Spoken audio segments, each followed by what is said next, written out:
Chapter 22.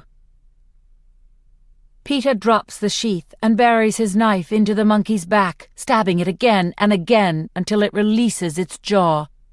He kicks the mutt away, bracing for more.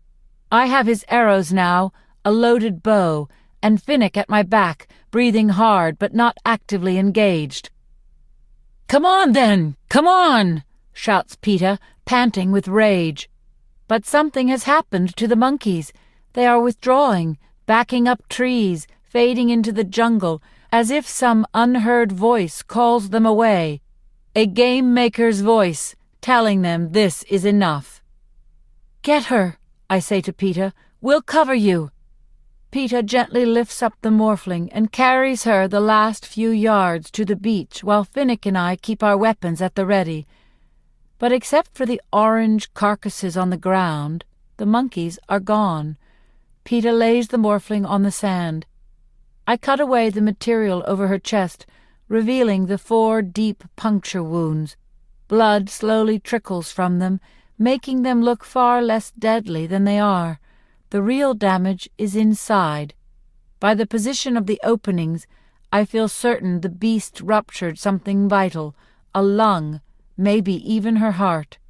She lies on the sand, gasping like a fish out of water, sagging skin, sickly green, her ribs as prominent as a child's, dead of starvation. Surely she could afford food, but turned to the morphling, just as Hamish turned to drink, I guess. Everything about her speaks of waste, her body, her life, the vacant look in her eyes.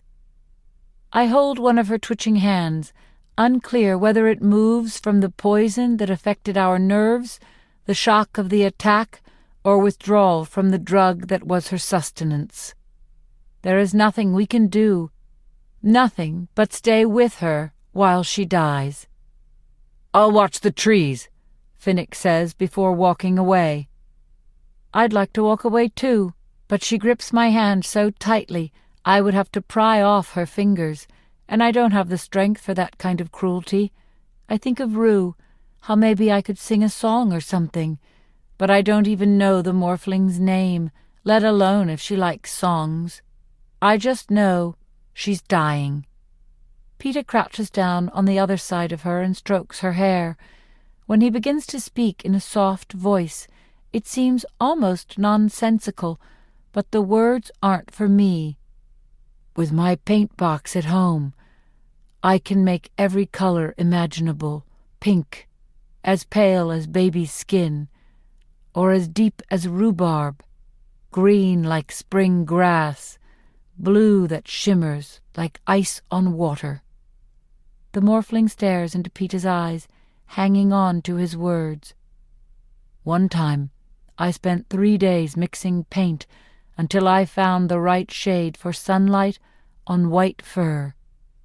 You see, I kept thinking it was yellow, but it was much more than that.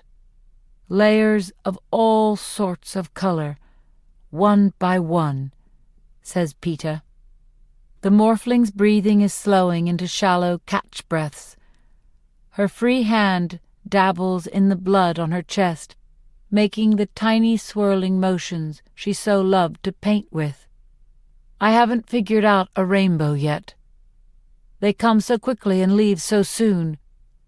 I never have enough time to capture them, just a bit of blue here or purple there, and then they fade away again, back into the air, says Peter. The morphling seems mesmerized by Peter's words, entranced. She lifts up a trembling hand and paints what I think might be a flower on Peter's cheek. "Thank you," he whispers. "That looks beautiful." For a moment, the morphling's face lights up in a grin, and she makes a small squeaking sound. Then her blood-dappled hand falls back onto her chest.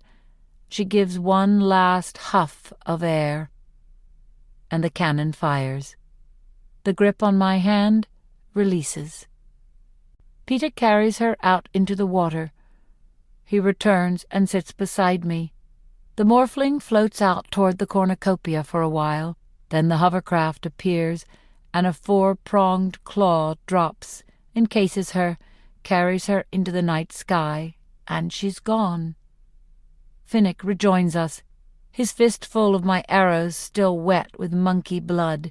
He drops them beside me on the sand. "Thought you might want these."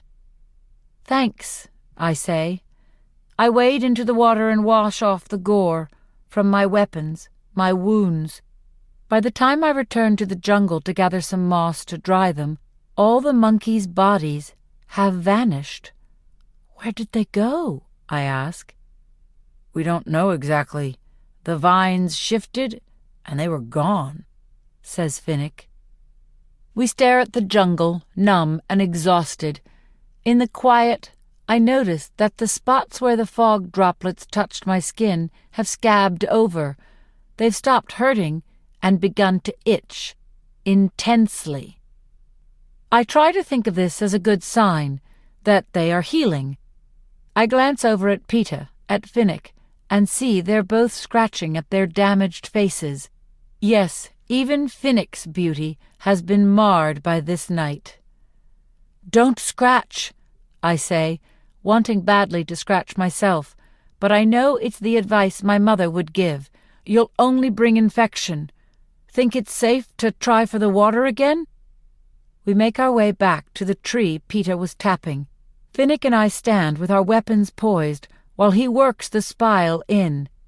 But no threat appears. Peter's found a good vein, and the water begins to gush from the spile. We slake our thirst, let the warm water pour over our itching bodies. We fill a handful of shells with drinking water and go back to the beach. It's still night, though dawn can't be too many hours away, unless the game makers want it to be. "Why don't you two get some rest?" I say. "I'll watch for a while." "No, Katniss, I'd rather," says Finnick. I look in his eyes, at his face, and realize he's barely holding back tears. Mags, the least I can do is give him the privacy to mourn her. "All right, Finnick. Thanks," I say. I lie down on the sand with Peter, who drifts off at once. I stare into the night, thinking of what a difference a day makes. How yesterday morning Finnick was on my kill list, and now I'm willing to sleep with him as my guard. He saved Peter and let Mags die, and I don't know why. Only that I can never settle the balance owed between us. All I can do at the moment is go to sleep and let him grieve in peace. And so I do. It's mid-morning when I open my eyes again. Peter's still out beside me. Above us, a mat of grass suspended on branches shields our faces from the sunlight.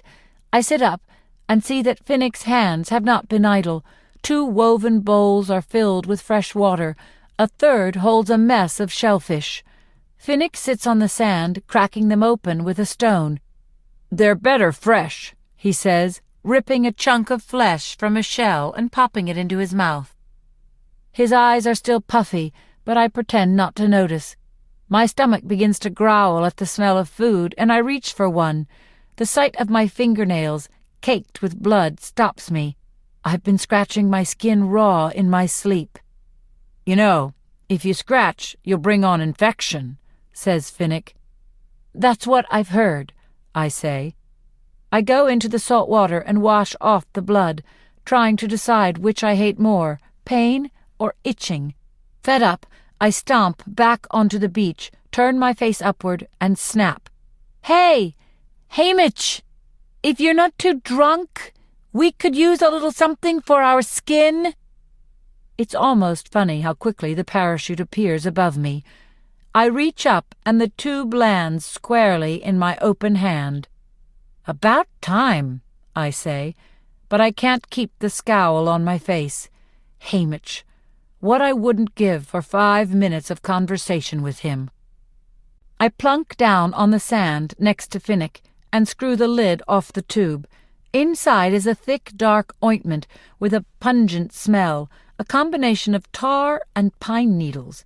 I wrinkle my nose as I squeeze a glob of the medicine onto my palm and begin to massage it into my leg. A sound of pleasure slips out of my mouth as the stuff eradicates my itching. It also stains my scabby skin a ghastly gray-green. As I start on the second leg, I toss the tube to Finnick, who eyes me doubtfully. "It's like you're decomposing," says Finnick.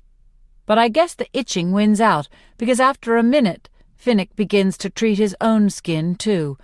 Really, the combination of the scabs and the ointment looks hideous. I can't help enjoying his distress. "Poor Finnick, is this the first time in your life you haven't looked pretty?" I say. "It must be. The sensation's completely new. How have you managed it all these years?" he asks.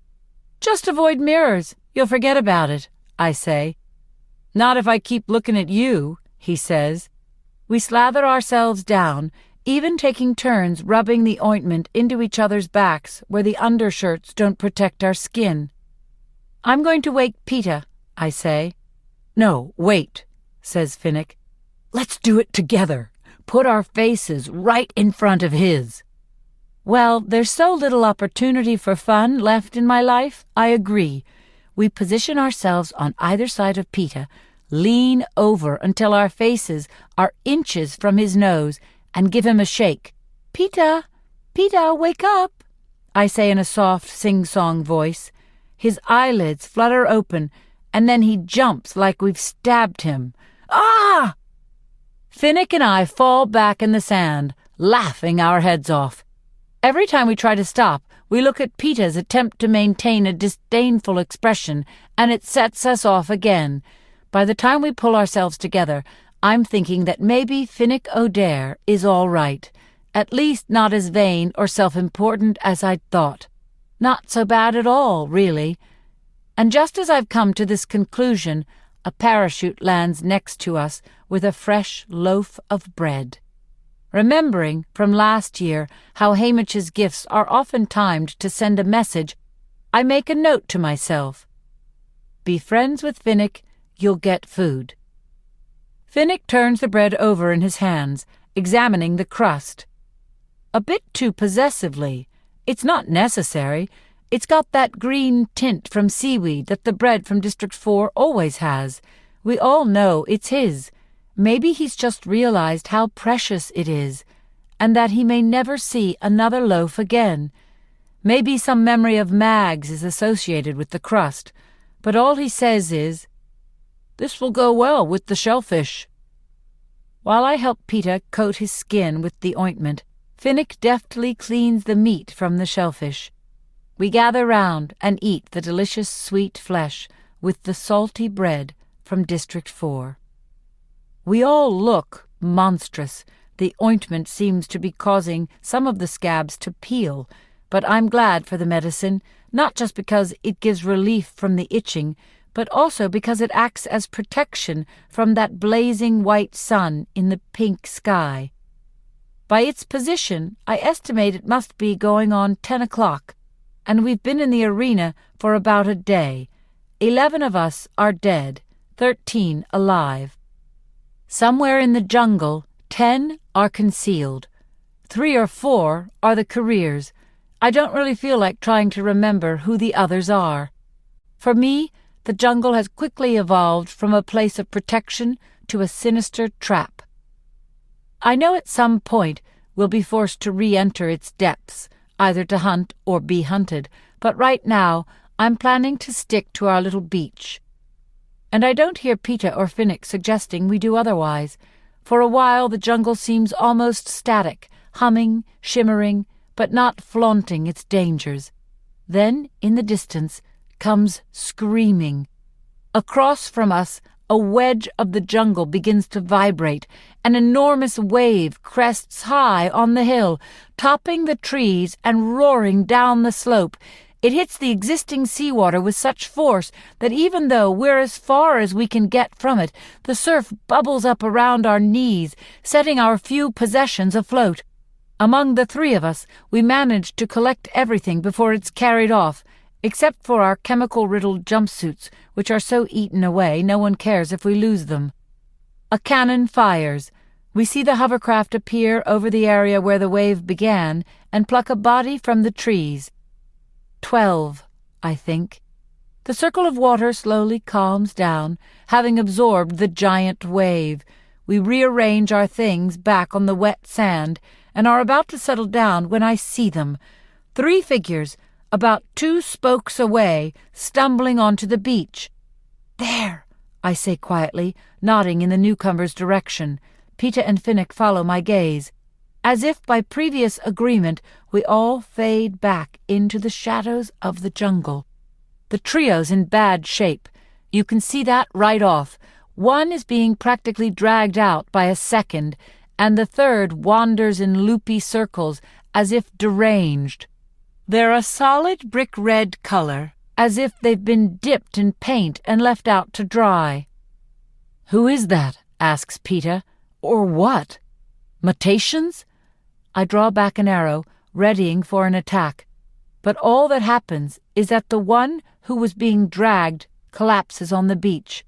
The dragger stamps the ground in frustration and in an apparent fit of temper turns and shoves the circling deranged one over.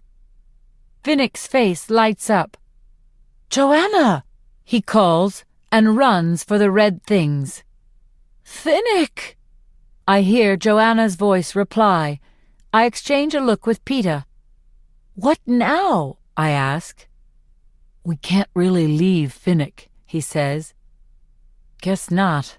Come on, then," I say grouchily, because even if I'd had a list of allies, Joanna Mason would definitely not have been on it. The 2 of us tromp down the beach to where Finnick and Joanna are just meeting up. As we move in closer, I see her companions, and confusion sets in. That's Beatty on the ground on his back, and Wirus who's regained her feet to continue making loops. "She's got Wirus and Beatty." "Nuts and bolts?" says Peeta, equally puzzled. "I've got to hear how this happened." When we reach them, Joanna's gesturing toward the jungle and talking very fast to Finnick. "We thought it was rain, because of the lightning. And we were all so thirsty. But when it started coming down, it turned out to be blood, thick, hot blood. You couldn't see, you couldn't speak without getting a mouthful. We just staggered around, trying to get out of it. That's when Blight hit the force field." "I'm sorry, Joanna," says Finnick. It takes a moment to place Blight. I think he was Joanna's male counterpart from District 7, but I hardly remember seeing him. Come to think of it, I don't even think he showed up for training. "Yeah, well, he wasn't much, but he was from home," she says. "And he left me alone with these 2. She nudges Beatty, who's barely conscious, with her shoe. "He got a knife in the back at the cornucopia, and her." We all look over at Wirus, who's circling around, coated in dried blood, and murmuring, "Tick-tock, tick-tock." "Yeah, we know. Tick-tock. Nuts is in shock," says Joanna. This seems to draw Wirus in her direction, and she careens into Joanna, who harshly shoves her to the beach. "Just stay down, will you?" "Lay off her," I snap. Joanna narrows her brown eyes at me in hatred. "Lay off her?" she hisses. She steps forward before I can react and slaps me so hard I see stars. "Who do you think got them out of that bleeding jungle for you? Finnick tosses her writhing body over his shoulder and carries her out into the water and repeatedly dunks her while she screams a lot of really insulting things at me. But I don't shoot, because she's with Finnick, and because of what she said about getting them out for me. What did she mean? She got them for me? I ask Peeta. I don't know. You did want them originally, he reminds me. Yeah, I did originally. But that answers nothing. I look down at Beatty's inert body. But I won't have them long unless we do something. Peeta lifts Beatty up in his arms, and I take Wirus by the hand, and we go back to our little beach camp. I sit Wiress in the shallows so she can get washed up a bit, but she just clutches her hands together and occasionally mumbles, "Tick-tock." I unhook Beatty's belt and find a heavy metal cylinder attached to the side with a rope of vines. I can't tell what it is, but if he thought it was worth saving, I'm not going to be the one who loses it. I toss it up on the sand. Beatty's clothes are glued to him with blood, so Peter holds him in the water while I loosen them.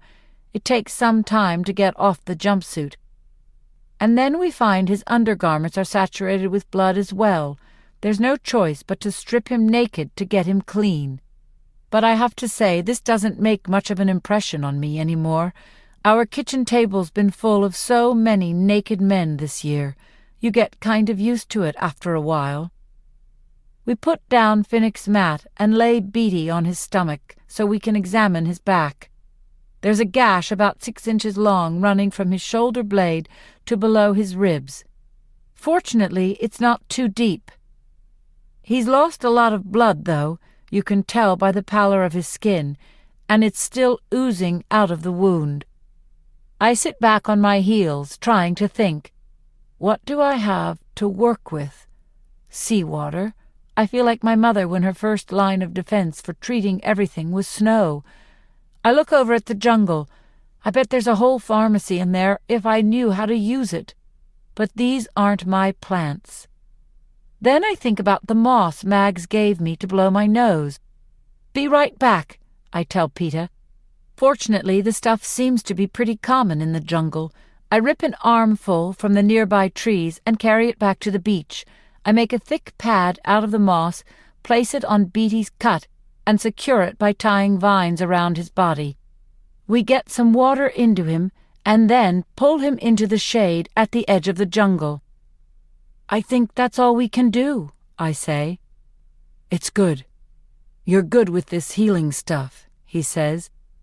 It's in your blood. No, I say, shaking my head.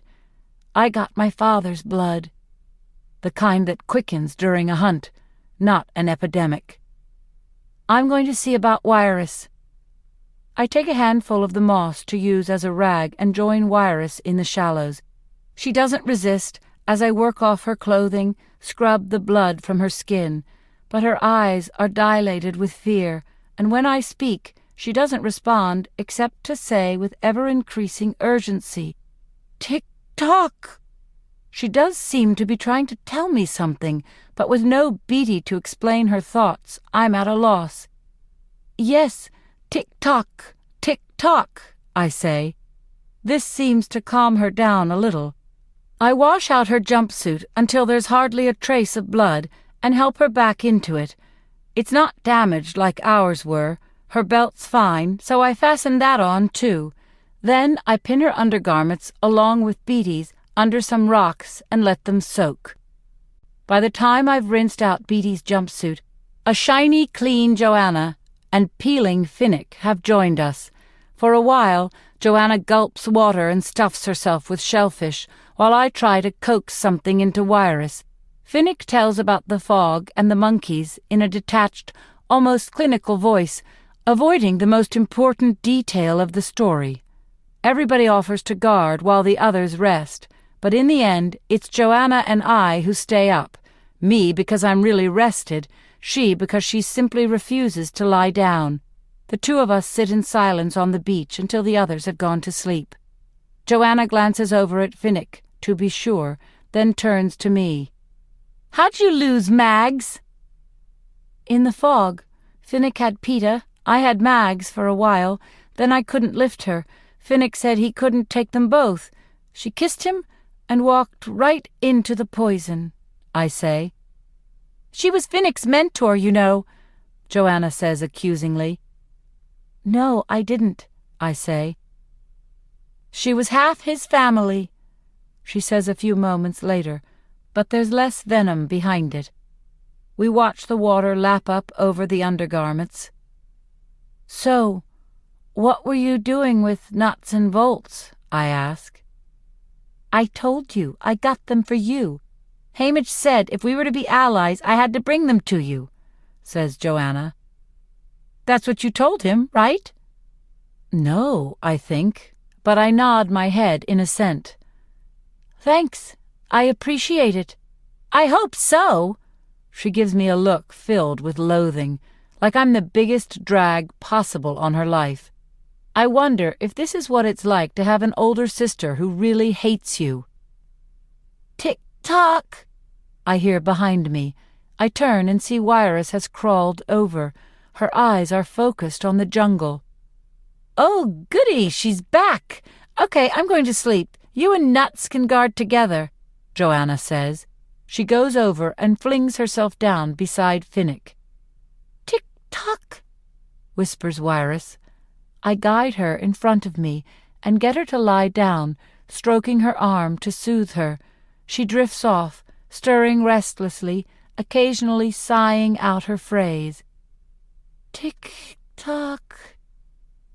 Tick-tock, I agree softly. It's time for bed. Tick-tock. Go to sleep. The sun rises in the sky until it's directly over us. It must be noon, I think absently. Not that it matters. Across the water, off to the right, I see the enormous flash as the lightning bolt hits the tree and the electrical storm begins again. Right in the same area it did last night. Someone must have moved into its range, triggered the attack. I sit for a while watching the lightning, keeping Wirus calm, lulled into a sort of peacefulness by the lapping of the water. I think of last night, how the lightning began just after the bell tolled. 12 bongs. Tick-tock, Wirus says, surfacing to consciousness for a moment and then going back under. 12 bongs last night. Like it was midnight. Then lightning. The sun overhead now, like it's noon, and lightning. Slowly I rise up and survey the arena. The lightning there. In the next pie wedge over came the blood rain, where Joanna, Wirus, and Beatty were caught. We would have been in the third section, right next to that, when the fog appeared, and as soon as it was sucked away, the monkeys began to gather in the fourth. Tick-tock. My head snaps to the other side. A couple of hours ago, at around 10, that wave came out of the second section to the left of where the lightning strikes now. At noon, at midnight, at noon. Tick-tock, Wirus says in her sleep. As the lightning ceases and the blood rain begins just to the right of it, her words suddenly make sense. Oh, I say under my breath. Tick-tock. My eyes sweep around the full circle of the arena, and I know she's right. Tick-tock. This is a clock.